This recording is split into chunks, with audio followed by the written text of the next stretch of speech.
Assalamualaikum warahmatullahi wabarakatuh. Innal hamdalillah nahmaduhu wa nasta'inuhu wa nastaghfiruh wa na'udzu billahi min shururi anfusina wa min sayyiati a'malina innahu may yahdihillahu fala mudilla lahu wa may yudlilhu fala hadiyalah. Asyhadu an la ilaha illallah wa asyhadu anna Muhammadan abduhu wa nabiyuhu wa rasuluhu alladzi la nabiyya ba'dah wa la rasula ba'dah. Qala Allah tabaraka wa ta'ala fil Qur'anil Karim, ya ayyuhalladzina amanu taqullaha haqqa tuqatih wa la tamutunna illa wa antum muslimun. Wa qala ya ayyuhan nasu taqu rabbakumul ladzi khalaqakum min nafsin wahidah wa khalaqa minha zawjaha wa batha minhuma rijalan katsiran wa nisaa wattaqullaha alladzi tasaaluna bihi wal arham innallaha kana 'alaikum raqiba. Wa qala nabiyuna Muhammad sallallahu alaihi wasallam fi hadithihi majtama'a qaumun fi baitin min buyutillah yatluna kitaballah wa yatadarasunahu bainahum illa nazalat alaihimus sakinah wa ghasyiyatuhumur rahmah wa khaffathumul malaikah wa dzakarahumullahu fima indah. Amma ba'd. Alhamdulillah Bapak Ibu yang insya Allah dirahmati oleh Allah Subhanahu wa Ta'ala, pada kesempatan pagi hari ini kita bersyukur kepada Allah karena masih diberikan banyak sekali kebaikan, masih dianugerahkan banyak sekali kenikmatan, sehingga kita bisa duduk di tempat yang mulia ini untuk menjalankan salah satu aktivitas yang mulia.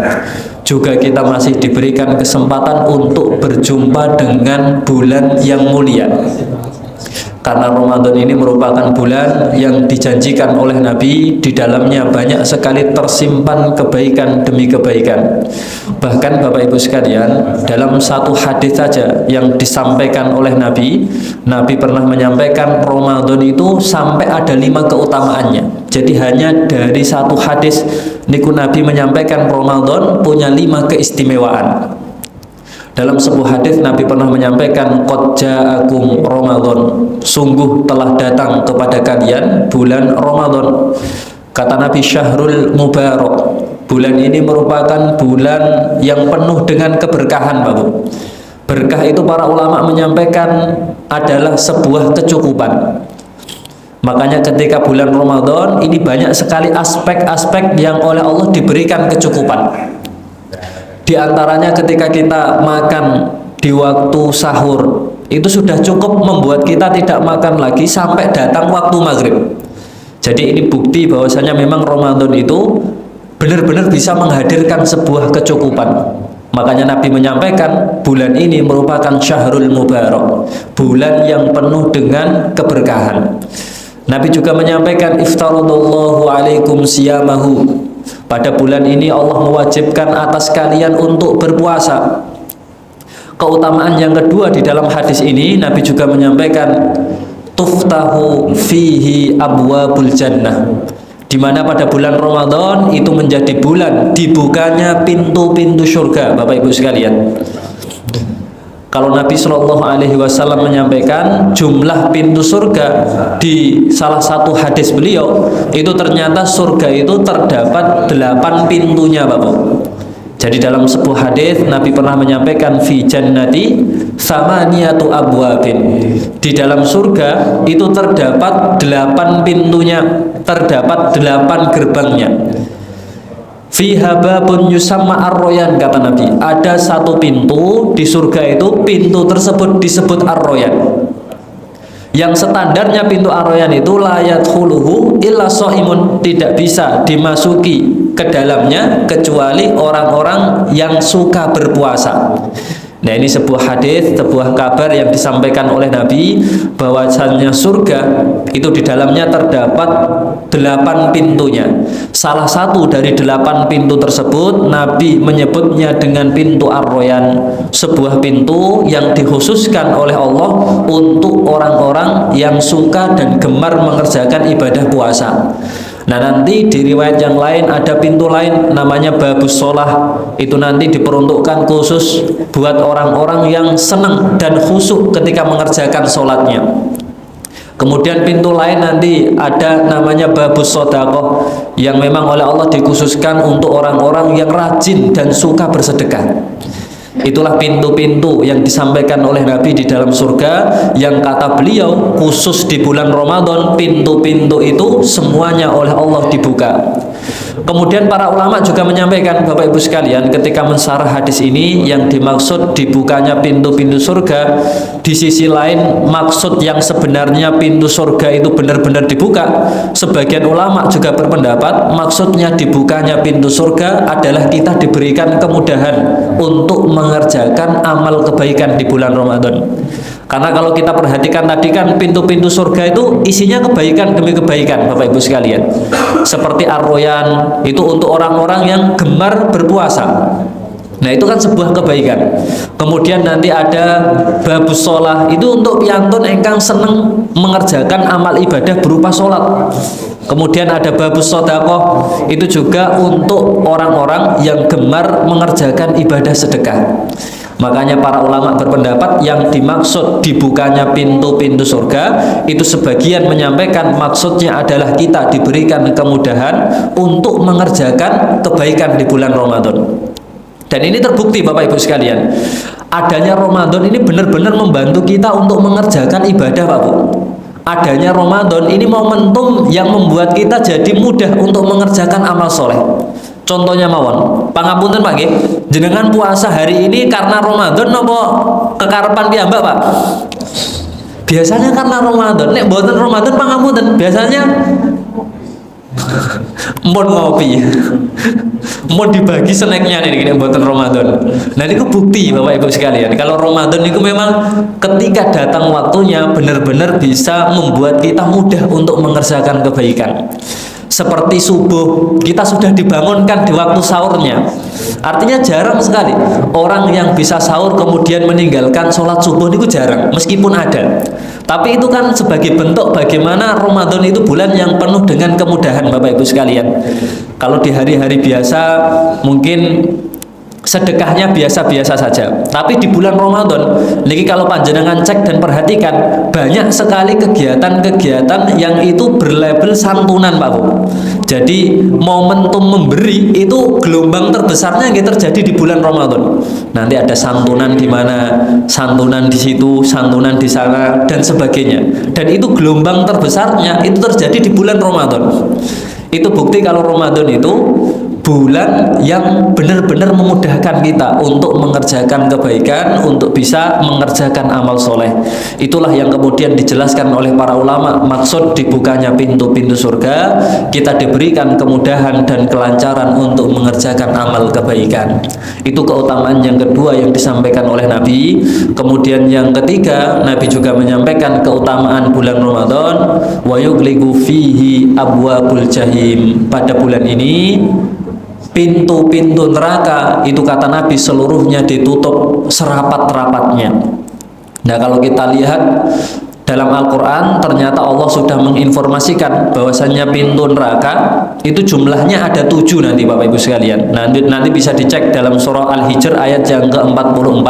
Di dalam ayat ini Allah menyampaikan laha sab'atu abwabin, bahwasanya neraka itu memiliki di dalamnya terdapat 7 pintunya. Dan pada bulan Ramadan tadi Nabi mengisyaratkan bahwasanya pintu-pintu neraka ini dalam keadaan ditutup serapat-rapatnya. Ini menjadi salah satu keutamaan dan keistimewaan dari bulan Ramadan. Setelah di keutamaan sebelumnya Nabi menyampaikan pintu surga yang jumlahnya ada 8 itu dibuka. Ini menjadi tambah sempurna karena neraka itu pintunya seluruhnya oleh Allah ditutup khusus di bulan Ramadan. Kemudian keutamaan yang keempat Bapak Ibu sekalian, masih di hadis yang sama, Nabi menyampaikan wa tughalla fihi syayatin. Pada bulan Ramadan itu bulan di mana setan sedang dalam keadaan dibelenggu. Setan dalam keadaan sedang dirantai. Artinya setan tidak bisa seleluasa di bulan selain Ramadan. Ini bentuk bagaimana kemuliaan dari bulan Ramadan. Setan itu oleh Allah tidak diberikan kesempatan atau tidak diberikan sebuah kesempatan untuk bisa menggoda manusia lebih leluasa daripada bulan-bulan yang lain. Khusus di bulan Ramadan ini keadaan mereka dibelenggu, benar-benar diikat, benar-benar dibatasi.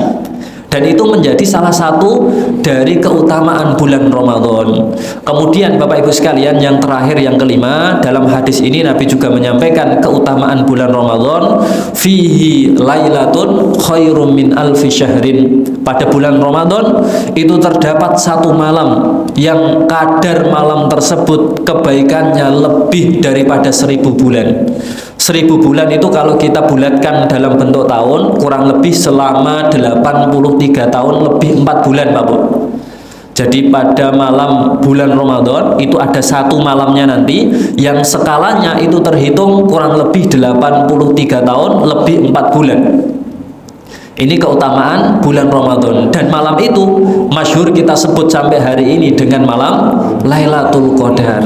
Jadi siapa yang bisa bertemu dengan malam Lailatul Qadar, maka skala waktunya itu sama sebagaimana 83 tahun lebih 4 bulan.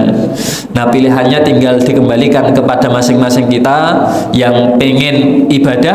Berarti nanti ketika ibadah itu dikerjakan di malam Lailatul Qadar, maka skala ibadahnya itu sama sebagaimana ibadah selama 83 tahun lamanya. Atau sebaliknya, ketika malam Lailatul Qadar datang, lebih memilih untuk tidur, lebih memilih untuk bergadang jagongan, maka tidur dan jagongannya juga sama nanti Pak Bu. Skala waktunya itu terhitung sebagaimana 83 tahun lebih 4 bulan. Tentunya ketika kita diberikan kesempatan untuk bisa bertemu dengan bulan Ramadan, milih ibadah nopo milih tidur Pak? Mestinya milih ibadah. Cuma persoalannya Bapak Ibu sekalian, kita tidak tahu kapan malam Lailatul Qadar itu terjadi. Yang bisa kita lakukan hanya memaksimalkan malam-malam kita, seakan-akan malam itu kita anggap sebagai malam Lailatul Qadar. Ketika malam Lailatul Qadar itu benar-benar tiba, paling tidak kita dalam keadaan sedang memaksimalkan ibadah amal soleh yang kita lakukan. Nah, itu Bapak Ibu sekalian tentang keutamaan bulan Ramadan yang dalam satu hadis saja Nabi sudah menginformasikan ada 5 kebaikannya, ada 5 keistimewaannya, ada 5 keutamaannya. Bahkan di akhir hadis ini Nabi Shallallahu Alaihi Wasallam mengingatkan kita semua Bapak Ibu sekalian dengan menyampaikan man hurrima khairaha faqad hurrima. Siapa saja yang terhalang untuk mendapatkan kebaikan di bulan Ramadan, faqad hurrima, maka sungguh ia telah terhalang dari kebaikan. Artinya kalau Ramadan saja bulan yang penuh dengan kebaikan kok tidak bisa mendapatkan kebaikan Pak Bu, maka kecil kemungkinan bisa mendapatkan kebaikan di selain bulan Ramadan. Karena tidak ada bulan yang melebihi bulan Ramadan kadar kebaikan yang ada di dalamnya. Bulan yang penuh dengan kebaikan kalau tidak bisa mendapatkan kebaikan, maka kecil kemungkinan bisa mendapatkan kebaikan di bulan-bulan selain bulan Ramadan. Karena bulan Ramadan ini menjadi bulan yang penuh dengan kebaikan. Nggak bisa dapat kebaikan apalagi di bulan yang kebaikannya tidak sebanyak bulan Ramadan. Akan lebih sulit lagi orang tersebut untuk mendapatkan sebuah kebaikan. Nah, itu sebuah keutamaan sekaligus kabar yang disampaikan oleh Nabi. Maka ini harusnya menjadikan kita bersemangat untuk menjalani ibadah khususnya di bulan Ramadan. Karena bulannya saja itu oleh Nabi dijanjikan banyak sekali kebaikan yang terkandung di dalamnya. Dan nanti Bapak Ibu sekalian, orang-orang yang bisa mengerjakan kebaikan di bulan ini maka akan mendapatkan pahala yang spesial lagi. Jadi bulannya itu bulan spesial, orang yang bisa mengerjakan kebaikan di bulan yang spesial nanti akan mendapatkan pahala yang spesial. Di antaranya yang sudah kita sampaikan di pertemuan sebelumnya, yang bisa berpuasa di bulan Ramadan ini nanti juga akan mendapatkan pahala tersendiri. Karena dalam sebuah hadis yang masyhur yang kita dengarkan Nabi menyampaikan, man shoma ramadhana imanan wa ihtisaban ghufira lahu ma taqaddama min dhanbi. Man shoma Ramadan, siapa yang bisa berpuasa pada bulan Ramadan. Nah, ini kan menunjuk kepada pelaku-pelaku yang bisa melakukan kebaikan di bulan ini Pak Bu. itu nanti akan mendapatkan pahala tersendiri.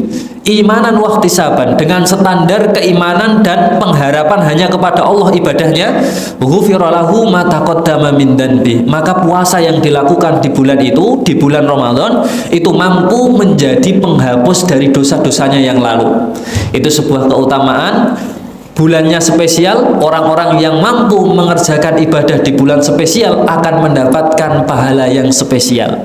Bahkan di dalam hadis yang lain Nabi juga menyampaikan asyamu junnatun. Asyam, kata Nabi, puasa itu junnatun, bisa menjadi sebuah perisai. Kalau dalam bahasa Arab itu kan ada junnah, ada jinnah, ada jannah. Ketiga kata ini memiliki makna yang sama, Pak Bu. Artinya sama-sama tidak terlihat. Yang pertama ada jinnah. Jinnah itu artinya jin. Dan jin itu memang tabiatnya oleh Allah diciptakan tidak terlihat. Makanya kalau ada jin yang menampakkan atau memperlihatkan dirinya, itu berarti jin yang keluar dari batas normalnya. Karena jin itu oleh Allah diciptakan untuk tidak nampak, untuk tidak terlihat. Kemudian di dalam bahasa Arab nanti juga ada jannah. Jannah ini sama, oleh Allah diciptakan tidak terlihat. Jannah itu artinya surga. Dan surga bagi kita saat ini itu sesuatu yang tidak nampak, Pak Bu. Karena tidak ada orang yang masih hidup yang bisa melihat surga. Makanya Nabi itu ketika mendeskripsikan tentang surga, dalam sebuah hadis Nabi menyampaikan mala ainun ro'at. Surga itu tidak sama sebagaimana apa yang dilihat oleh mata kita. Wala udunun sami'at. Surga itu juga tidak sama sebagaimana apa yang didengarkan oleh telinga kita. Bahkan Nabi menyampaikan wala hadra ala qalbi basyarin. Surga itu tidak sama sebagaimana apa yang dibayangkan di dalam hatinya seorang manusia. Itu ketika Nabi mendefinisikan tentang surga, Bapak Ibu sekalian. Jadi artinya seindah apapun kita hari ini melihat dunia, kalau itu kita anggap surga itu seperti itu, surga itu jauh lebih indah daripada apa yang kita lihat. Seindah apapun kita mendengarkan sesuatu tentang surga, surga itu jauh lebih indah daripada apa yang kita dengarkan. Bahkan seindah apapun kita membayangkan keindahan surga, surga itu jauh lebih indah daripada apa yang kita bayangkan, Bapak Ibu sekalian. Itu gambaran dari Nabi bahwasanya memang surga bagi kita hari ini itu sesuatu yang tidak nampak, itu sesuatu yang belum terlihat. Makanya bahasa Arabnya jannah. Nah, di dalam hadis ini asyamu junnah. Junnah itu artinya perisai, artinya sebuah pelindung. Dan ini oleh Allah diciptakan sebagaimana surga dan juga sebagaimana jin, yang posisinya dan keadaannya itu tidak terlihat, Bapak Ibu sekalian. Makanya nek panjenengan mendengar hadis ini katanya puasa itu bisa memberikan sebuah perisai. Mana bentuknya? Mana wujudnya? Kok tidak ada? Karena memang junnah itu oleh Allah sebuah pelindung yang diciptakan hakikatnya tidak nampak. Tujuannya apa? Tujuannya di hadis yang lain Nabi menyampaikan tujuan daripada atau keberadaan daripada pelindung itu sendiri mampu menjaga diri kita minanar, dari siksa api neraka. Itu salah satu tujuan atau salah satu fungsi tameng pelindung yang dilakukan oleh orang yang berpuasa. Jadi pelindung atau perisai tersebut memang oleh Allah diciptakan hakikatnya tidak nampak, hakikatnya tidak terlihat, tapi tujuannya mampu melindungi pemiliknya dari siksa api neraka. Nah, itu Bapak Ibu sekalian, sebuah hadis yang disampaikan oleh Nabi, keutamaan dan spesialnya orang yang bisa mengerjakan puasa, karena ternyata puasa itu mampu menjadi junnah, mampu menjadi pelindung, mampu menjadi sebuah perisai. Dan ini bisa dibuktikan Bapak Ibu sekalian, kalau Ramadan itu memang bulan yang mampu menghadirkan sebuah perlindungan untuk seseorang. Karena pangapunten, hanya bulan Ramadan ketika datang waktunya itu benar-benar bisa menekan kadar kemaksiatan seseorang, Pak. Dan spesialnya lagi, Ramadan itu ketika datang waktunya mampu meningkatkan kadar kebaikan seseorang. Niku saged dicek nanti Bapak Ibu sekalian. Bukti kalau Ramadan itu memang benar-benar mampu menekan kadar kemaksiatan dan mampu meningkatkan kadar kebaikan. Kalau jenengan perhatikan piantun seemosional apapun, piantun engkang senengane marah, Pak Bu. Niku kalau di bulan Ramadan paling minimal pas poso mawon, niku biasanya kadar marahnya akan sedikit berkurang. Nanti sakit jenengan cek mawon. Jadi piantun-piantun engkang biasanya di luar Ramadan niku agak emosional, jadi agak gampang marah. Niku mangke biasanya ketika puasa, ketika bertemu dengan Ramadan niku kadar amarahnya akan sedikit berkurang. Kenapa? Karena mereka paham amarah yang dilakukan ketika berpuasa itu hanya akan mengurangi nilai pahala puasa. Nah, itu bukti kalau Ramadan itu benar-benar memang bisa menekan kadar kemaksiatan Bapak Ibu sekalian. Dan istimewanya lagi Pak Bu, nah nanti ini saged dicek lagi, saged dicek juga. Kalau Ramadan itu benar-benar bulan yang paling bisa meningkatkan kadar kebaikan seseorang. Saged dicek Pak. Sholat yang panjenengan tunggu di bulan Ramadan itu sholat apa Pak? Sholat apa Bu? Sholat maghrib. Sholat terawih. Maghrib malah boten Pak ya. Jadi sholat terawih ini sholat yang paling ditunggu-tunggu bahkan seluruh umat Islam yang ada di atas muka bumi ini. Kalau Ramadan yang ditunggu pasti sholat terawihnya. Nah sekarang kalau tanya Pak, sholat terawih ini hukumnya sunnah apa wajib? Sunnah. Sholat terawih ini hukumnya sunnah Pak Bu. Dan itu menjadi sesuatu yang paling kita tunggu-tunggu. Nah itu kan bukti kalau Ramadan itu benar-benar mampu meningkatkan kadar kebaikan seseorang. Jangankan meninggalkan yang wajib, yang sunnah saja itu sudah menjadi hal yang paling dinanti-nanti. Yang sunnah saja itu sudah menjadi hal yang paling ditunggu-tunggu. Itu bukti bahwasanya ketika datang bulan Ramadan, semangat kita untuk mengerjakan ibadah, semangat kita untuk mengerjakan kebaikan itu secara otomatis akan meningkat. Nah itu Bapak Ibu sekalian bukti kalau Ramadan tadi khusus orang yang berpuasa mampu menjadi tameng pelindung, yang pelindung itu bisa menyelamatkan pemiliknya dari siksa api neraka. Itu keutamaan bulannya dan juga keutamaan orang-orang yang mampu mengerjakan ibadah di dalamnya. Kemudian sholawat beriring salam marilah senantiasa kita curah limpahkan kepada junjungan kita Nabiullah Muhammad Sallallahu Alaihi Wasallam, yang tentunya kita senantiasa berdoa kepada Allah supaya besok di yaumil qiyamah menjadi pribadi-pribadi yang diizinkan oleh Allah untuk mendapatkan syafaat dari beliau.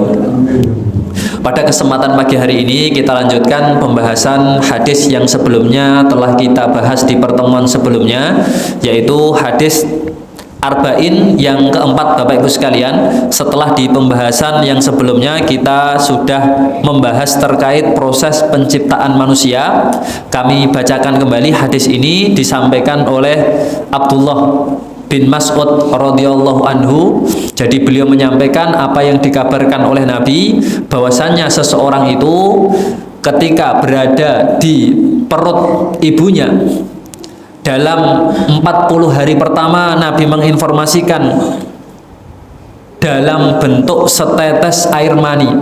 Kemudian 40 hari kedua setetes air mani itu berubah menjadi setetes darah.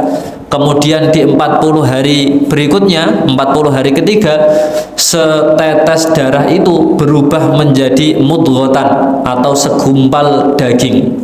Dan Nabi Shallallahu Alaihi Wasallam juga menginformasikan ketika kandungan itu berusia 40 hari ketiga atau 120 hari, atau kalau bulan berarti 4 bulan, kata Nabi Shallallahu Alaihi Wasallam, summa yursalu ilaihi malaku, diutus untuk janin tersebut seorang malaikat, fayangfuhu fihi ruh, sekaligus ditiupkan ruh ke dalam janin tersebut, wa yu'maru bi arba'i kalimat, sekaligus ditetapkan bagi janin tersebut akan garis takdirnya.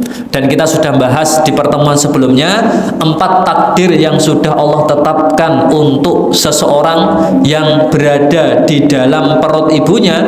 Itu kemarin di pembahasan yang pertama adalah tentang takdir rizkinya.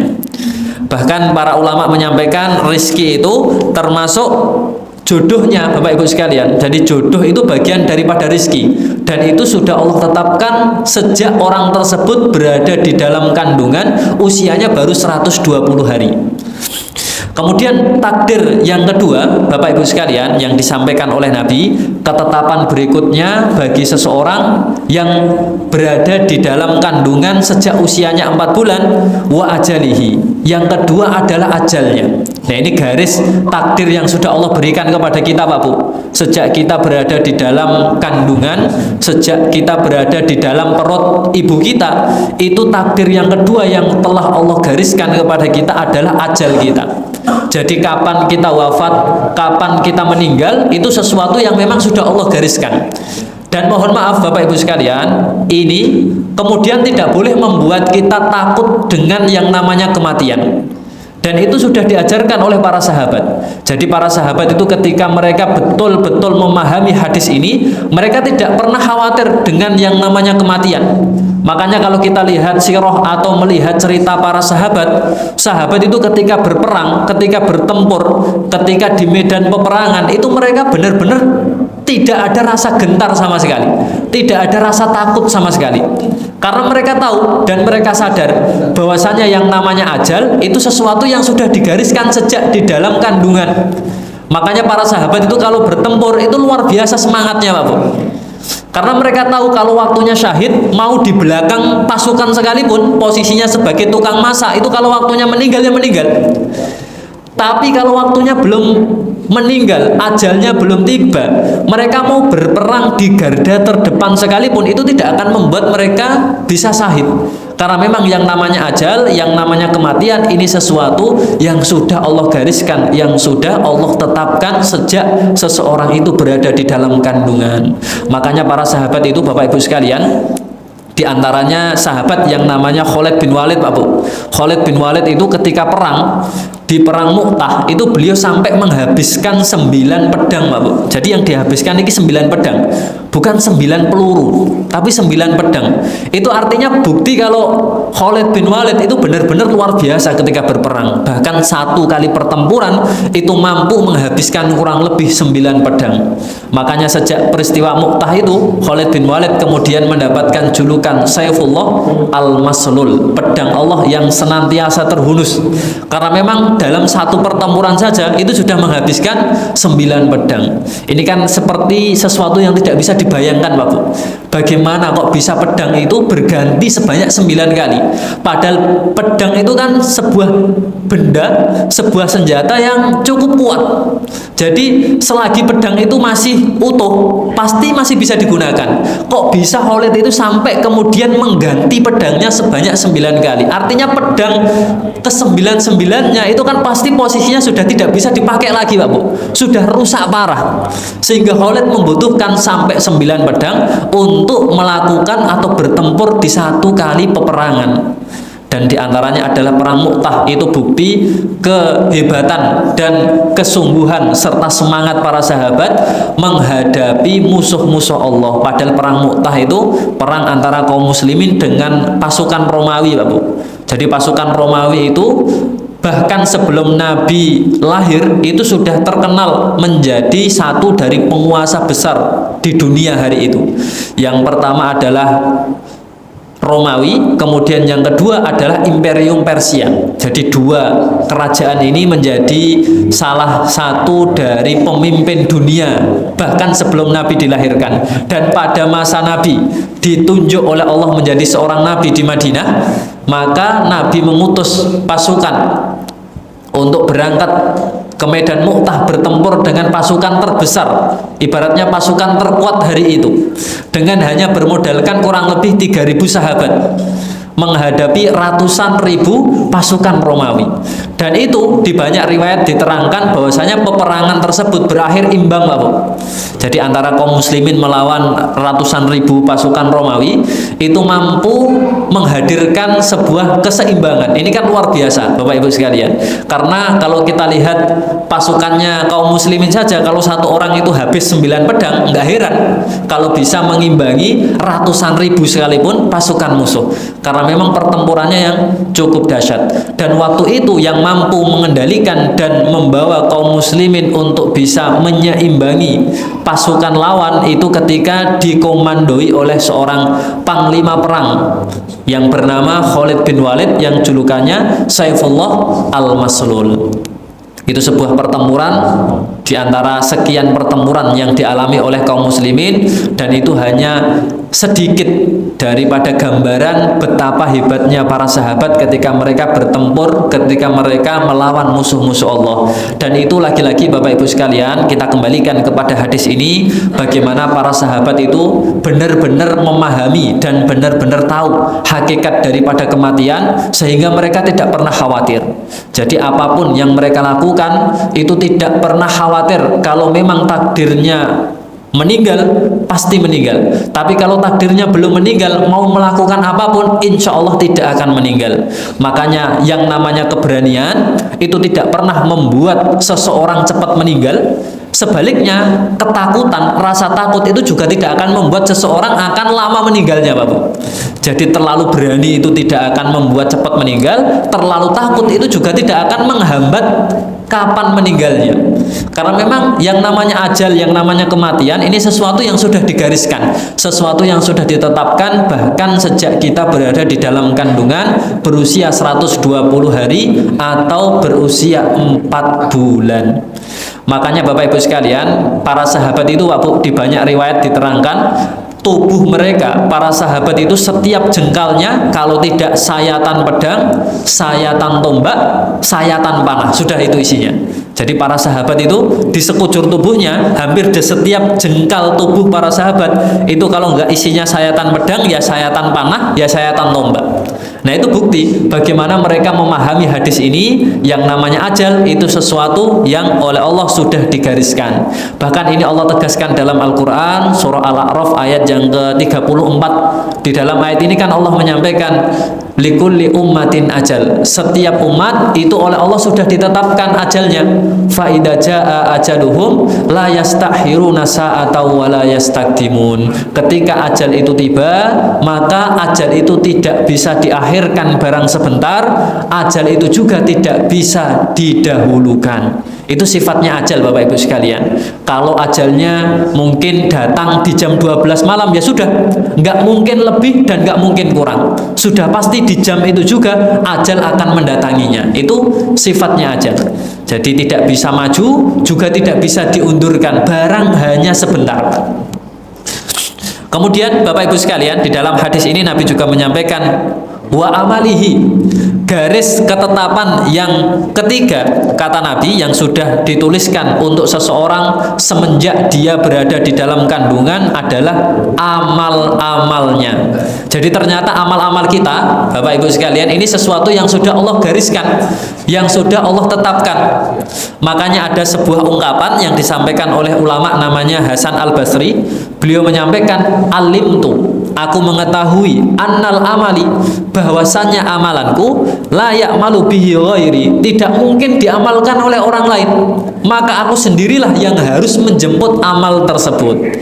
Itu sebuah ungkapan yang disampaikan oleh Imam Hasan Al-Basri, bahwasanya memang amal itu menjadi sesuatu yang telah Allah gariskan. Ibadah kita itu sesuatu yang memang sudah Allah tetapkan.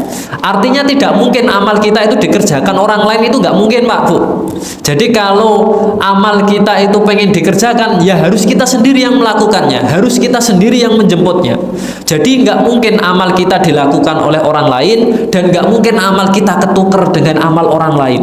Itu sesuatu yang sudah Allah gariskan bahkan sejak kita di dalam kandungan. Dan ini harusnya memotivasi kita untuk senantiasa serius, untuk senantiasa bersungguh-sungguh dalam beramal. Karena yang bisa melakukan amal kita ya diri kita. Nggak mungkin amal kita dikerjakan oleh orang lain. Kita sendirilah yang harus mengerjakan amal ibadah kita masing-masing. Itu ketetapan yang ketiga, takdir yang sudah Allah gariskan di dalam hadis ini. Yang ketiga adalah kaitannya dengan amal. Amal itu menjadi sesuatu yang telah Allah berikan dan gariskan sejak orang tersebut berada di dalam kandungan ibunya. Kemudian yang terakhir, yang keempat ini Bapak Ibu sekalian, terkait dengan 4 takdir yang sudah Allah berikan di dalam kandungan. Wasyakiyun au sa'idun, celaka atau bahagia, itu ternyata oleh Allah sudah digariskan sejak kita di dalam kandungan Bapak. Artinya apa? Nabi menyampaikan celaka sudah digariskan. Ini artinya kita tidak boleh terlalu pede dengan amal ibadah kita. Kita juga tidak boleh gampang meremehkan amal ibadah orang lain, Bapak. Karena yang namanya bahagia maupun celaka ini sesuatu yang sudah Allah gariskan. Meskipun pangapunten, nampaknya kita lihat seseorang itu biasa melakukan sebuah keburukan, maka tidak boleh kemudian membuat kita meremehkan orang tersebut. Atau mungkin mohon maaf, kita ditakdirkan hidup penuh dengan amal kebaikan, kemudian kita merasa pede dengan amal kebaikan tersebut hingga meremehkan orang lain. Ini juga tidak diperbolehkan. Karena yang namanya celaka dan bahagia itu sesuatu yang sudah Allah tetapkan, sesuatu yang sudah Allah gariskan. Nah, nanti di kalimat berikutnya Bapak Ibu sekalian, oleh Nabi akan diterangkan kenapa kok kita tidak boleh terlalu pede dengan amalan kita, dan kenapa kita tidak boleh meremehkan orang lain. Di hadis ini Nabi menyampaikan, fawallahi, maka demi Allah, alladzi la ilaha ghairahu, yang tidak ada ilah selainnya, inna ahadukum, sesungguhnya ada salah seorang di antara kalian. Nah, ini Nabi menceritakan Pak Bu, ada sebuah kisah yang disampaikan oleh Nabi, bahwasannya ada salah seorang di antara kalian layak malu bi amali ahlil jannah, piyantun ingkang terbiasa melakukan amalan ahlul jannah. Nah, ini kan sebuah cerita yang disampaikan oleh Nabi, betapa hebatnya orang tersebut sampai Nabi menyebut ahlil jannah. Orangnya itu menjadi orang yang hampir-hampir terbiasa dengan kebaikan demi kebaikan, seakan-akan tidak ada celah melakukan keburukan Pak Bu. Hatta ma yakunu bainahu wa bainaha illa diraun, sampai jarak antara surga dengan dirinya itu tinggal satu hasta. Itu cerita yang disampaikan oleh Nabi. Jadi ada seseorang yang dia terbiasa melakukan kebaikan, saking seringnya melakukan kebaikan, jarak surga dengan dirinya itu sudah tinggal sedikit lagi, sudah tinggal satu jengkal lagi, sudah tinggal satu hasta lagi.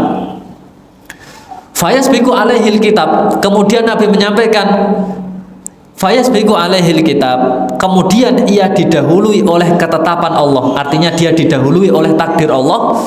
Fayak malu bi amali ahlin nar, yang membuat orang tersebut kemudian melakukan amalan-amalan ahlun nar, amalan-amalan keburukan, padahal sebelumnya orang yang melakukan amalan kebaikan, saking kebaiknya jarak dia dengan surga ini tinggal sebentar lagi, tapi ternyata orang tersebut melakukan hal-hal yang menjadi perilakunya penduduk neraka, artinya melakukan sebuah keburukan. Fayadkhuluha, keburukan yang ia lakukan di akhirnya tadi Bapak Ibu sekalian itu membuat dirinya malah masuk ke dalam neraka. Itu sebuah cerita yang disampaikan oleh Nabi. Jadi meskipun ahlu jannah sekalipun itu tidak menjadi jaminan nanti di akhir hidupnya masuk surga. Karena Nabi menyampaikan ada orang yang ahlul jannah yang kebaikannya luar biasa sampai jarak dirinya dengan surga ini sebentar lagi, tapi ternyata takdir mendahuluinya. Jadi sudah ditakdirkan ternyata masuk neraka. Maka oleh Nabi disampaikan orang tersebut masuk ke dalam neraka. Kemudian sebaliknya, wa inna ahadukum, dan sesungguhnya ada salah satu di antara kalian layak malu bi amali ahlin nar, yang biasa mengerjakan amalan-amalan penduduk neraka. Bahkan kata yang Nabi gunakan ini ahlin nar Pak Bu. Artinya orang tersebut seakan-akan sudah sangat dekat dengan keburukan, sudah sangat banyaklah kadar keburukannya ketimbang kadar kebaikannya. Hatta ma yakuna bainahu wa bainaha illa diraun, sampai jarak antara orang tersebut dengan neraka itu tinggal satu hasta lagi. Jadi tinggal sedikit lagi, tinggal sebentar lagi. Fayasbiqu alaihil kitab, kemudian ia didahului dengan ketetapan Allah, didahului takdir Allah. Fayak malu bi amali ahlil jannah, yang kemudian membuat orang tersebut melakukan amalan-amalan penduduk surga. Fayadkhuluha, maka orang tersebut kemudian oleh Allah dimasukkan ke dalam surga. Ini sebuah hadis sekaligus cerita yang disampaikan oleh Nabi, betapa pentingnya, betapa hebatnya takdir dan ketetapan Allah Subhanahu wa taala. Seseorang yang sudah menjadi ahlul jannah sekalipun kata Nabi itu tidak menjadi jaminan bahwasanya dia nanti akan masuk surga di akhirnya, dan orang yang menjadi ahlun nar itu juga nanti tidak menuntun kemungkinan akan bisa masuk ke dalam surganya Allah Subhanahu wa taala. Makanya Bapak Ibu sekalian, yang namanya sakiyun au saidun, celaka atau bahagianya seseorang itu menjadi sesuatu yang sudah Allah gariskan sejak kita berada di dalam kandungan, sejak kita berada di dalam perut ibu kita. Sehingga inilah yang tidak boleh membuat kita terlalu pede dengan amal kita. Meskipun pangapunten, hari ini kita dekat dengan kebaikan, tidak ada yang jamin Pak Bu. Sampai kita nanti menghadap Allah, kita tetap di atas kebaikan, itu mboten enten yang jamin. Atau sebaliknya orang-orang yang pangapunten terbiasa melakukan keburukan, itu juga nggak ada yang jamin orang tersebut akan bakal buruk terus sampai dia meninggal. Karena Nabi menceritakan ahlu jannah sekalipun tetap bisa masuk neraka, ahlu nar juga sekalipun itu juga masih punya potensi untuk masuk ke dalam surga. Ini sebuah hadis sekaligus sebuah kabar yang disampaikan oleh Nabi, betapa kita harus paham dan ngerti hakikat daripada takdir yang telah Allah gariskan kepada kita. Ada salah satu ulama Bapak Ibu sekalian yang bernama Syekh Romdon Said Al-Buti, ketika beliau mensyarah dan menjelaskan hadis arba'in yang keempat ini, hadis yang berbicara tentang takdir, beliau menyampaikan al-insanu baina musayyar wal mukhayyar. Jadi kata beliau, manusia itu ada kalanya musayyar. Musayyar itu diperjalankan. Artinya sudah tidak bisa memilih, sudah ditetapkan ketentuannya oleh Allah. Wal mukhayyar, tapi ada kalanya manusia itu bisa memilih.